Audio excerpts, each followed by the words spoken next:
भाजपचे पुण्यामध्ये 2 खासदार आहेत. एक लोकसभेमध्ये आहे, एक राज्यसभेमध्ये आहे.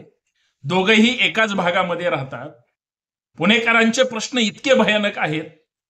रस्त्याचे प्रश्न आहेत, सिग्नलचे प्रश्न आहेत, ट्रॅफिकचा प्रश्न आहे, कचऱ्याचा प्रश्न आहे, स्वच्छतेचा प्रश्न आहे.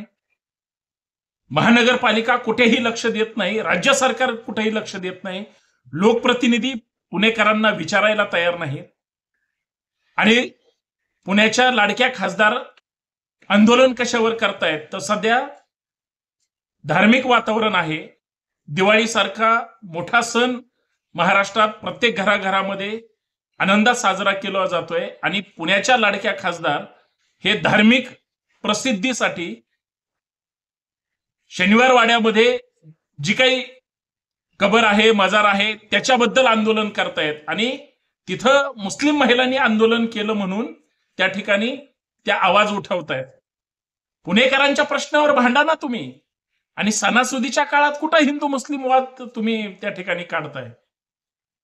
खर तर मेधाताईंना ही गोष्ट कळली पाहिजे की आपण वाद कधी निर्माण केला पाहिजे. जर हाच वाद इतर धर्माच्या लोकांनी केला असता तर मेधाताईंना धार्मिक वाद लावण्याचं एकच मूळ कारण आहे, ती म्हणजे पुणे महानगरपालिका. खर तर राज्यात सत्ता त्यांची आहे, केंद्रात त्यांची सत्ता आहे, महानगरपालिकेमध्ये सुद्धा त्यांची सत्ता होती. शनिवार वाड्याच्या त्या परिसरामध्ये अचानक हे सगळं वाढलं कुणामुळं, का कुणी लक्ष दिलं नाही.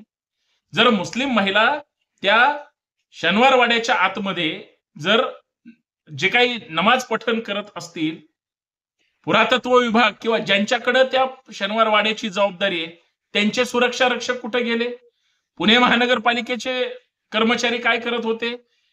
तिथंच हाकेच्या अंतरावर पोलीस स्टेशन आहे, पोलीस कर्मचारी काय करत होते. म्हणजे हे सगळं उघड्या डोळ्यांनी दिसतंय, पण कारवाई कुणीच करायची नाही. विनाकारण हिंदू मुस्लिम वाद लावण्याचं जर काम करत असतील, मेधाताई एक पुणेकर म्हणून आमचे प्रश्न आहेत.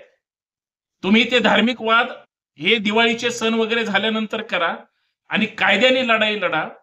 पण जे पुणेकरांचे प्रश्न आहे तुम्हाला नसतील कळत तर आम्ही तरी तुम्हाला प्रश्न सांगू किंवा आमचे प्रश्न काय आहे ते तुमच्या समोर मांडू. पण विनाकारण धार्मिक विद्वेषाचं किंवा विष कालवणारं वातावरण करू नका, कारण सणासुदीच्या काळात ते चांगलं नाही.